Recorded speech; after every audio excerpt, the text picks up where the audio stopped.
নমস্কার, আপনাদের সবাইকে স্বাগত আজকের প্রোগ্রামে। টপিকটা দেখে আমি খানিকটা চমকে গেছিলাম যে যদি এই সত্যি লাইনটা সত্যি হয় তাহলে পৃথিবীতে কত না কি হবে, যে কর্মের ফল মানুষকে এই জীবনেই পেতে হয়। যদি সত্যি তাই হয় তাহলে আমরা যদি কোথাও দেরি করে যাই তার ফল কি হতে পারে। মানে ধরুন আমার কোথাও 10:35-এ আসার দরকার, আমি সেখানে 10:42-এ আসলাম, তখন আমার কি হবে? এবার ব্যাপার হচ্ছে যদি সত্যি এটা হয় তাহলে এটা কি হবে যে আমেরিকা এবং ইসরায়েল ইরানের উপরে হামলা চালাচ্ছে, তাদের কি হবে? রাসায়নিক অস্ত্র মজুত আছে এই অজুহাত দিয়ে ইরাকের তাক্তা পালট করে দেওয়ার যে ক্ষমতা রেখেছিল যেই দেশ, তার কি হবে? আজকে মানুষের চিন্তা করতে হচ্ছে তাদের খাবার জন্য এলপিজি গ্যাসের সিলিন্ডার আগামী মাসে সে পাবে কিনা। এতে আপনার কোনো দোষ নেই। তাহলে যাদের জন্য এই একটা ইনকনভিনিয়েন্ট কন্ডিশন তৈরি হচ্ছে তাদের কি হবে? যে মানুষটা সকাল থেকে রাত পর্যন্ত খাটে তাহলে তো তার সব থেকে বেশি ধনী হওয়া উচিত ছিল যদি সত্যি কর্মফল এ জীবনেই ফল দিত।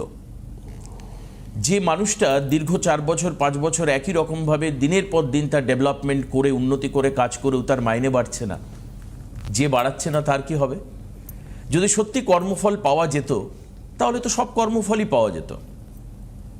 কাজেই আমি কোথাও না কোথাও আজকের সাবজেক্টের সঙ্গে শ্রীদেবাচার্যের সঙ্গে এগ্রি করলাম না। আজকে শ্রীদেবকে বোঝাতে হবে যুক্তি দিয়ে বোঝাতে হবে যে সত্যি কর্মফল কাজ করে, না হলে মানুষের কাছে ভুল বাড়তে যাবে। যারা প্রচুর কর্ম করেন, প্রচুর কাজ করেন, তাদের তো তাহলে পৃথিবীর টপমোস্ট জায়গায় থাকা উচিত ছিল, কিন্তু তা সব ক্ষেত্রে কি হয়? যে মানুষটা ঠেলা চালায় তার কি সত্যি 5 তলা বাড়ি আছে? তার কি গ্রানাইট মোড়া বাড়ি আছে, মেঝে আছে? হয়তো নেই। সেই কারণের জন্য কর্মফল কতটা কার্যকরী এবং কিভাবে কার্যকরী, কখন কার্যকরী নয়। আপনি প্রচুর কাজ করলেন কিন্তু আপনি ফল পাচ্ছেন না, কেন সেটা হচ্ছে না? যে কাজ করছে তার দোষ, নাকি যে তাকে কাজ করাচ্ছে তার দোষ? রেসপন্সিবিলিটি কে নেবে? অ্যাকাউন্টেবল কে হবে এই ক্ষেত্রে? এই প্রশ্ন নিয়ে অনেক দ্বিধা নিয়ে আজকের অনুষ্ঠান শুরু করছি। বাট আমি স্বাগত জানাবো অসাধারণ ইউনিক সাবজেক্ট চুজ করার জন্য শ্রীদেবকে। স্বাগত জানাই শ্রীদেবকে আজকের অনুষ্ঠানে। নমস্কার সবাইকে। অ্যাকচুয়ালি দেবাশিসদা খুব সুন্দর বলে, মানে আমিও তাকিয়ে থাকি দেবাশিসদার দিকে, আপনার টিভির দিকে তাকিয়ে থাকেন, আমি দেবাশিসদার দিকে তাকিয়ে থাকি। মেন ব্যাপার হচ্ছে যে সত্যি তো যে কর্মের ফলকে এগুলো আমাদের পাওয়া উচিত নাকি। গতকালই যদি আমরা দেখি কলকাতাতে চেন ওয়াইজ যদি দেখি 3খানা বড় বড় রেস্তোরাঁ বন্ধ হয়ে গেছে। তার মধ্যে একটা, আমার নাম বলতেও আমার কোনো অসুবিধা নেই, একটা বাবুর্চি, একটা ভূতের রাজা দিলবর, আর একটা সামথিং নাম, আমার এই দুটোই নাম মনে আছে, আরেকখানা নাম ভুলে গেলাম, মনে পড়লে বলে। এবং আরো বেশ কিছু বন্ধ হবে যদি এই কন্ডিশন, হ্যাঁ যদি এই কন্ডিশন থাকে, তাহলে এটা কি সত্যি আমাদের কর্মের ফল নাকি? না, একদমই না। কর্মের ফল আমি এখানে যেটা বোঝাতে চেয়েছি বা যেটা বোঝানোর জন্য বলতে চেয়েছি সেটা হচ্ছে যে পারদ্ধ মানে হচ্ছে আমার ভেতরের ভগবানটাকে আমি আলাদা রেখে দিয়ে কন্টিনিউয়াসলি পাপ কাজ করলাম, এদিকে পারদ্ধকে বলতে আরম্ভ করলাম আমার কিন্তু সামনের বছর ভালো রেজাল্ট চাই, কি করে পাবো? এটা হচ্ছে ফার্স্ট কথা। কারণ পারদ্ধ আমাকে দেবতা আমাকে কখনো পাপ করার জন্য অনুমতি দেন না। এবং দ্বিতীয় কথা হচ্ছে যে যদি আমার মধ্যে সত্যিই তিনি থাকতেন বা বিরাজ করতেন বা আমার মনে সেই বিশ্বাসটা থাকতো, তাহলে কখনো আমি সেই ভুল কাজটা করতেই পারতাম না। এটা তো সব থেকে বড় প্রমাণ। তো প্রতিটা জায়গাতে যদি আমি স্টেপ বাই স্টেপ, আজকে আমি যদি কোনো ভুল কাজ করি, আজকে যদি আমি কোনো পাপ কাজ করি, আমি ফলটা কখন পাবো? স্পেশালি যদি আমাকে এই জন্মেই পেতে হয় তাহলে আমাকে ওয়েট করতে হবে নেক্সট 7.5 জন্য। অথবা আমার যদি কর্মের ফল, আমরা যেটা করি না, আমরা যদি বলি কর্মায় সব কিছু, কর্মই আলটিমেট, তো একদম। এবং আজকে যদি আমি আপনার সাথে কোনো কারণে মিসবিহেভ করি, বাজে কথা বলি, আপনি দেখুন 3 দিন যেতে হবে না, ফুল জিনিসটা কোথাও না কোথাও আমার থেকেও কেউ পাওয়ারফুল এসে আমাকে ডিস্টার্ব করে দিয়ে চলে যাবে। তো এটাকে বোঝানোর চেষ্টা চেয়েছি। তো আলটিমেটলি কর্ম এমন একটা জিনিস, আজকে আমি কিচ্ছু করব না কিন্তু আগামী দিন আমি অনেক কিছুর আশা করব, তো না, এটা তো হতে পারে না। স্বাভাবিক ব্যাপার। প্রত্যেকটা মানুষ, প্রত্যেকটা শ্রেণী বা প্রত্যেকটা জায়গায় নিজের কাজগুলো যদি করতে করতে যাই না, তো আমার মনে হয় যে প্রভুর কাছে বলার কিছু থাকবে না। আর দ্বিতীয় কথা হচ্ছে যে হ্যাঁ, একদমই আমাদের এই পরিস্থিতিটার যে সম্মুখীন হতে হয়েছে এর জন্য আমরা দায়ী কেন? সত্যি তো এর জন্য আমরা কেউই দায়ী নয়। এটা আমাদের একটা কি বলবো প্রাপ্তি। এর থেকে হয়তো আগামী দিন আমাদের কাছে অনেক ভালো আসতে চলেছে। এই মুহূর্তে যে মানে আমরা হয়তো এই মুহূর্তে কোথাও রিলেটেডও নয়, ইরান ইসরায়েল আমেরিকা এই যুদ্ধটার মধ্যে কোথাও প্রবলেম আমাদের সাথে কোথাও জড়িত নয়, কিন্তু তা সত্ত্বেও তেল আনা নেওয়া বা ব্যবসায়িক ক্ষেত্রে যে প্রতিবন্ধকতাগুলো সৃষ্টি হচ্ছে সেটা তো শুধু একা আমার না, টোটাল ওয়ার্ল্ড ওয়াইড হচ্ছে।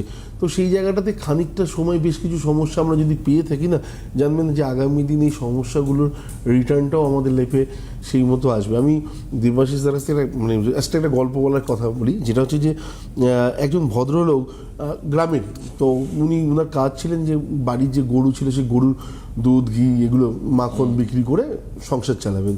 তো সেইভাবেই চালাতেন। তো হঠাৎ করে ওইগুলো নিয়ে যেতেন এবং শহরের একটা করে দোকানে ধরতেন, ধরে ধরে সেগুলো বিক্রি করতেন।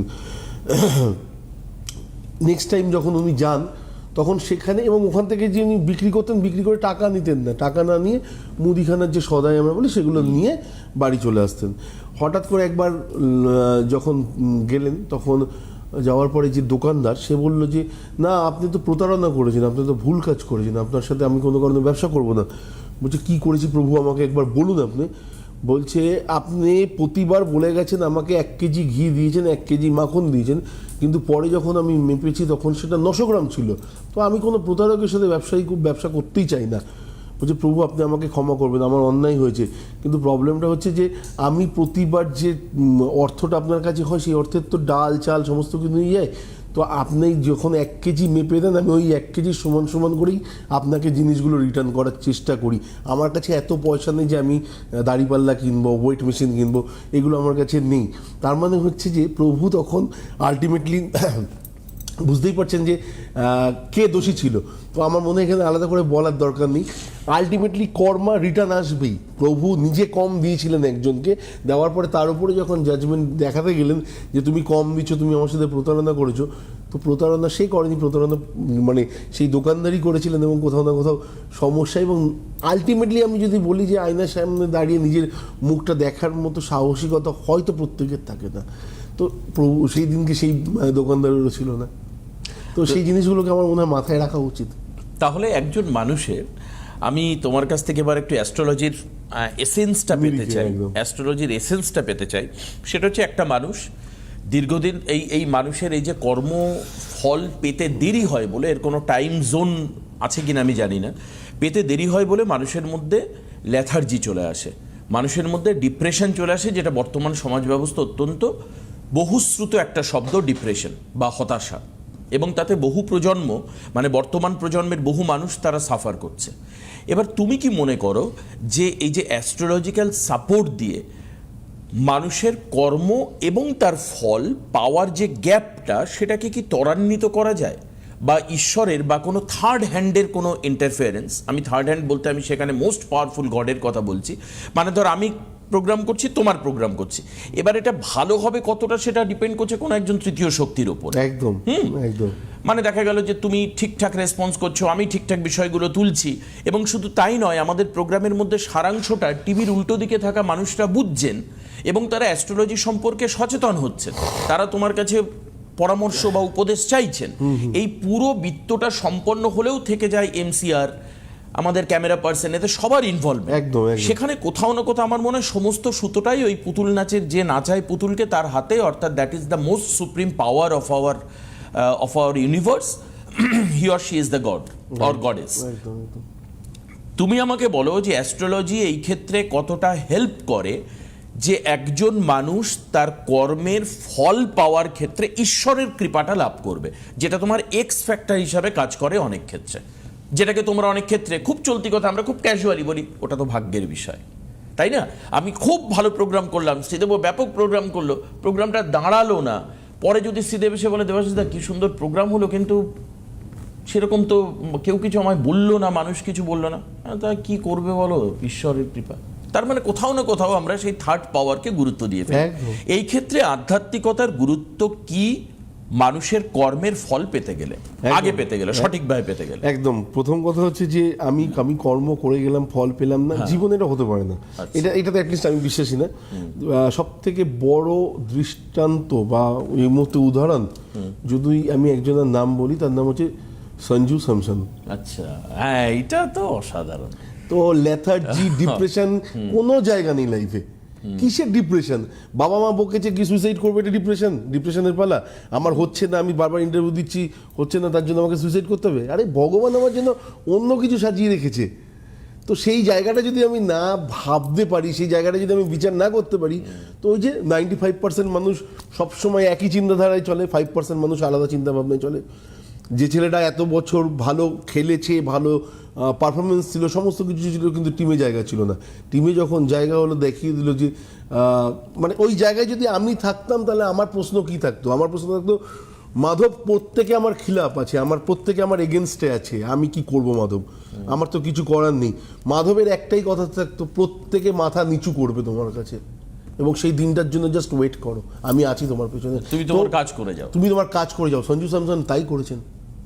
প্রত্যেকে এসে মাথা নিচু করেছে, প্রত্যেকে নিজের জায়গাটা দিয়েছে এবং যথেষ্ট পুরো দেশ ভালোবাসছে। একটা কথা আমার খুব মানে ওর ইন্টারভিউতে, যারা ICC T20 ওয়ার্ল্ড কাপ দেখেছেন, তারা এই যে শ্রীদেবের বলা সঞ্জু স্যামসনকে জানেন। 3টে ম্যাচে, লাস্টে 3টে গুরুত্বপূর্ণ ম্যাচে যেখানে তিনি প্রথম 11তেই ছিলেন না, প্রথম 11তেই T20-তে ফার্স্ট কতগুলো গ্রুপ লিগ ম্যাচ উনি খেলেননি। যেটা হচ্ছে সুপার 8-এর ওয়েস্ট ইন্ডিজের সঙ্গে ম্যাচ, যেটা মরণবাচন ম্যাচ ছিল ইন্ডিয়ার কাছে, যে হারলে বাইরে, জিতলে সেমিফাইনালে। সেই ম্যাচে সঞ্জু 97 রান করেন, 97, অ্যান্ড দ্যাট ওয়াজ আনবিটেন, মানে আউট হয়নি। পরের দুটো ম্যাচে 89, সেমিফাইনালে 89, ফাইনালে 89। ইন্টারভিউতে সঞ্জু বলেছে যে আমি 40টা ম্যাচে হয়তো আমি খেলেছি ভারতীয় টিমে। কথাটাকে বুঝুন, 40টা ম্যাচে আমি খেলেছি ভারতীয় টিমে, কিন্তু আমি ওই পাশের ওই মানে ওটাকে কি বলে, প্লেয়ার জোন, যেখানে প্লেয়াররা বসে থাকে, এখানে বসে আমি 100টা ম্যাচ দেখেছি। And I have learned from Virat Kohli, I have learned from Rohit sir, I have learned from Dhoni sir. ধোনির থেকে শিখেছি, বিরাটের থেকে শিখেছি, রোহিত শর্মার থেকে শিখেছি। দেখে শেখা, তার ফল উনি পেয়েছেন, যেটা সে বললো ঠিক। কাজেই পেশেন্স ইজ আ ম্যাটার।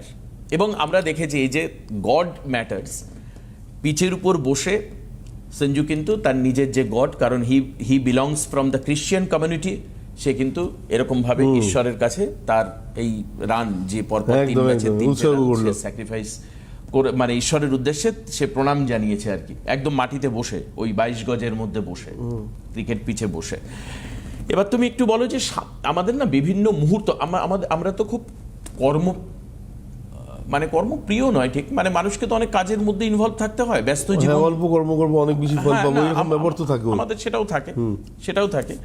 এবার আমাকে বলো যে আমরা আমাদের জন্য আমাদের এই যে পাঁজি পঞ্জিকা বা পুরোহিতরা বা ধর্মগুরুরা যাই বলো, তারা কিছু মুহূর্তের কথা উল্লেখ করেছেন। একদম।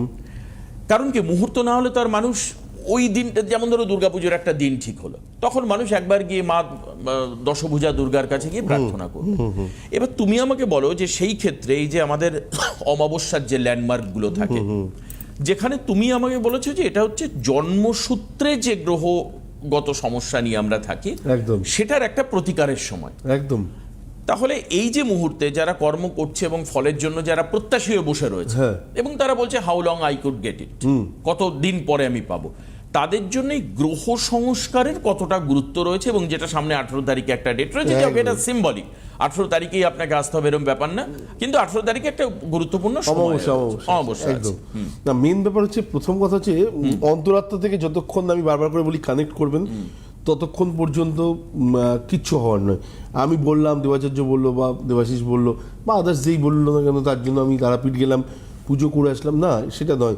সেই জায়গাটাতে গিয়ে নিজেকে সেই জায়গার সাথে পুরো অ্যাটাচ করে দেওয়া, এবং শুধু তাই নয়, নিজের যে ভক্তিটা সেখানে মানে মায়ের কাছে অ্যাটলিস্ট মা তো বুঝতেই পারবে না, আমার সামনে আপনি বাহ্যিক রূপে দেখালেন, কিন্তু অন্তরাত্মায় আপনার হয়তো অন্য কোনো টেনশন কাজ করছে, লাভ নেই।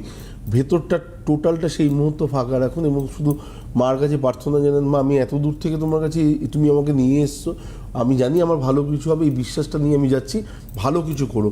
একবার না হয়, দুবার না হয়, তিনবারের বেলায় এটা গ্যারান্টি যে আপনার হতেই হবে। 3টে অমাবস্যার মধ্যে ভালো, আমি বহু মানুষকে দেখেছি একটা অমাবস্যার পরেও ভালো খবর পেয়েছে, চাকরির অ্যাপয়েন্টমেন্ট লেটার পেয়েছে। এগুলো হ্যাঁ অবশ্যই তাদের ভক্তির জায়গাটা আলাদা, এবং আরও বেশি মানুষকে দেখেছি যারা 2বার 3বার আসার পরেও তাদের হয়তো কখনো কিছু নেই, কারণ হয়তো সেই বিশ্বাস বা ভক্তিটা, সেই জায়গাটা কখনো বিলংই করতো না তার মধ্যে। তো সেই জায়গাটা যদি থাকে তাহলে অবশ্যই আমার মনে হয় অমাবস্যাতে তারাপীঠে আসুন।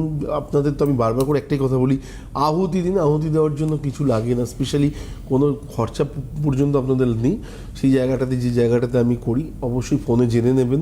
এটা গেল প্রথম জায়গা। দ্বিতীয় জায়গাটা হচ্ছে, যদি মনে হয় কোথাও আটকে আছি এবং দীর্ঘদিন ধরে আটকে আছি, তাহলে আমার মনে হয় তারাপীঠ হচ্ছে শ্রেষ্ঠ স্থান এই মুহূর্তে। যারা কলকাতার মধ্যে বা কলকাতার আশপাশে যারা আছেন তাদের কাছে কাছাকাছির মধ্যে অবশ্যই তারাপীঠ ভালো। এবং আপনি জানেন যে অমাবস্যাটাতে মাসে একটা দিন এবং কয়েকটা ঘন্টার জন্য যাওয়া, তো আপনারা চাইলেই যেতে পারেন। এবং সাংসারিক ক্ষেত্রে ছেলে মেয়ের বলুন বা চাকরির জায়গাটাতে বলুন, যদি সত্যি কোথাও প্রবলেম থাকে, অমাবস্যাগুলোকে কখনো মিস করবেন না। অমাবস্যাগুলো এমন একটা মানে কি বলবো, প্রতিফলক হয়ে যায় লাইফে, যে আমি ওই অমাবস্যাটা থেকে স্টার্ট করেছিলাম, 2টো অমাবস্যা করতে করতে আমি আজ অবধি 2টো অমাবস্যাকে ভুলতে পারিনি। তাই বলি প্রতিফলক আমাদের লাইফে। এবং আমারও মনে হয় যে আজ থেকে প্রায় 17 বা 18 বছর আগে থেকে যখন আমার তারাপীঠ যাত্রা শুরু হয়, যে সময়টা থেকে আমি যাই বা যে জায়গাটাতে বসে করি, এখনো পর্যন্ত একই জায়গায় বসে আমার হোমযজ্ঞ হয়ে থাকে। আমি তো লাইভেও দেখাই, আপনারা লাইভেও দেখতে পাবেন। এবং আমার পুরোহিতদের বলা আছে, স্পেশালি যারা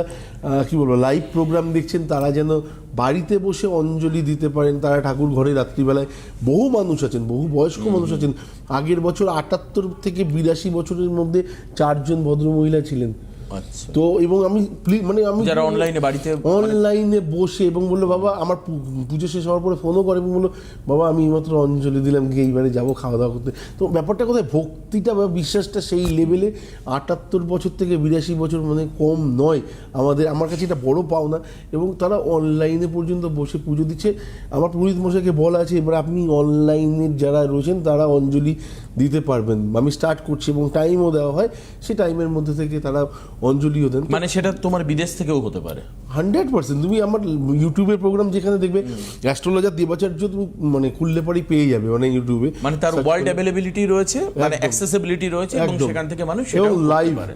একদম। তবে তার আগে আমি যেটা সাজেশন, মানে আপনাদেরকে বলতে, নট সাজেশন বাট গাইডলাইন, যেটা হচ্ছে ইউটিউবে গিয়ে প্রোগ্রাম আপনি দেখতে পাবেন এবং সেখানে দেখবেন নিচে শ্রীদেবের নাম্বার রয়েছে, বুকিং নাম্বার। সেই বুকিং নাম্বারে একবার যোগাযোগ করে নেবেন, কি পদ্ধতিতে হবে, কিভাবে হবে, সেটা সেখান থেকে আপনি জানতে পারবেন। আর ফেসবুকে গেলে আপনি ফেসবুকে গিয়ে আপনি সার্চ করবেন সিটিভিএন একেডি প্লাস, সেখান থেকে লাইভ প্রোগ্রাম শ্রীদেবের দেখতে পাবেন, ঠিক যেরকমভাবে 10:30টায় প্রোগ্রাম হয়, 10:35-এ প্রোগ্রাম হয়। আজকে আর হাতে সময় নেই শ্রীদেব, শেষ করতে হবে। তবে কোথাও না কোথাও মানুষের জীবনকে নিয়ন্ত্রণে আনার জন্য এবং কর্মফলকে সঠিক সময় পাওয়ার জন্য কোথাও না কোথাও আমাদেরকে আধ্যাত্মিকতা, ঈশ্বরবাদ এবং মগ্নতা, মানে কনসেন্ট্রেশন, এটা রাখতে হবে। একেবারে উচ্ছৃঙ্খল জীবনে কখনো ঈশ্বর আসতে পারেন না, এটাকে কন্ট্রোল করুন, দেখবেন আগামী দিনে জীবনের পথ ঘুরে গেছে। আজকে এখানে শেষ করব। আগামীকাল সকাল আবার 10:30টার সময় শ্রীদেবের সঙ্গে দেখা হচ্ছে শ্রীদেবের অনুষ্ঠানে। অনেক ধন্যবাদ শ্রীদেবকে। নমস্কার সবাইকে।